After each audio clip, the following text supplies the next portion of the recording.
মাত্র 2.5 কেজি চালের গুঁড়া থেকে শুরু হয়েছিল যে গল্প, সেটি আজ পরিণত হয়েছে উপজেলার সবচেয়ে ব্যস্ত পিঠাঘরে, যেখানে রয়েছে 121 ধরনের ভর্তা আর 8 ধরনের পিঠার বিশাল আয়োজন। চলুন দেখে আসি ছোট্ট পরিসরে শুরু করা তার সফলতার গল্প। 66টা ভর্তা খান, আমারে দিয়ে দিব 5 টাকা।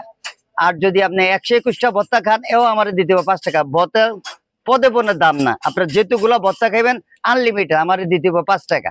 বাবার পাশে বসেই পিঠা বানানো শিখেছিলেন শাহ আলম। সেই অভিজ্ঞতাই হয়ে ওঠে তার হাতে খড়ি। এখন চাঁদপুর কচুয়া উপজেলার উজানি বাজারে তার ব্যস্ততম পিঠার দোকান। এখন আমরা মোটামুটি আমার বাপ ছেলে, আমার পরিবার এবং কি আমার যারা আছে, আমার এখানে কাজ করে যারা, সবাই মিলে আমরা দৈনিক মনে করেন 120-30 কেজি চালের কাজ করতেছি। আমার আপনাদের দোয়ার বরকতে এখন আমার উচিলায় আরো 8-10টা ফ্যামিলি চলতেছে এখন বর্তমানে আমার এই উচিলায়। শুক্র ও শনিবার তৈরি হয় 121 পদের ভর্তা, আর সপ্তাহের অন্যান্য দিনে 66 পদ। 2.5 কেজি চালের গুঁড়া দিয়ে শুরু হওয়া এই ছোট উদ্যোগে এখন কাজ করেন 13 জন কারিগর, যারা সামলে রাখেন প্রতিদিনের ভিড় আর বহুমুখী রান্নার চাপ। যেমন ভর্তা বানানোর জন্য, হাঁস বাসানোর জন্য মহিলা।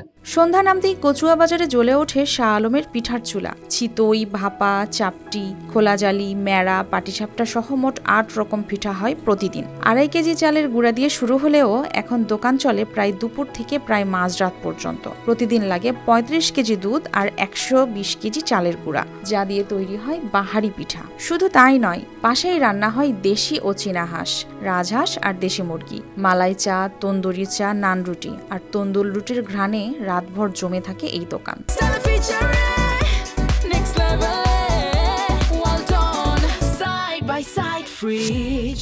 আমার দোকানে সবচেয়ে মজাদার খাবার হলো ভর্তা। যারা প্রতি শুক্রবার শনিবার আসবেন তাদের জন্য 121টা, আর যারা অন্য দিন আসবেন তাদের জন্য 66টা ভর্তার ব্যবস্থা করা আছে। সাথে আছে চাপটি পিঠা, তারপরে আপনার রুমাল রুটি, এগুলা ভাপা পিঠা, দুধ চিতই, তারপরে আছে আপনার মালাইকারি পিঠা, তান্দুরি চা। এখানে ধরেন না বিভিন্ন ধরনের চা বিক্রি করে, এখানে যেমন মালাই চা, তারপরে আরো পুদিনা পাতার চা, আরো বিভিন্ন ধরনের চা বিক্রি করে। এখানে চা গুলা আসলে অত্যন্ত, অনেক জায়গাতে খেয়েছি কিন্তু এখানে এটা বেস্ট। শাহ আলমের দোকানে খাবার হয়ে উঠেছে এখন স্থানীয় সংস্কৃতির অংশ। কিশোর থেকে বৃদ্ধ সকলেই দূর দূরান্ত থেকে আসেন এসব খাবারের স্বাদ নিতে। এখানে আসি, একটু ঘোরাফেরা করি, দোকানে নাস্তা পানি করি, বাজারের দিকে যাই। এই দোকানে সবসময় আইসা বসে খাওয়া দাওয়া করি। খুব ভালো খানা, ব্যবহারও ভালো। আমরা এখানে আসি, এখন যেহেতু শীতকাল, এই জায়গায় চিতই পিঠা এগুলো পাওয়া যায়, শীতের পিঠা।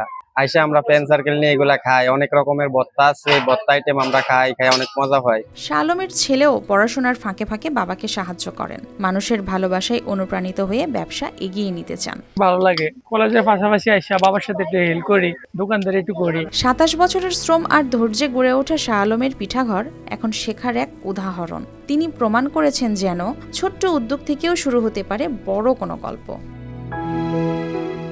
News desk, RTV।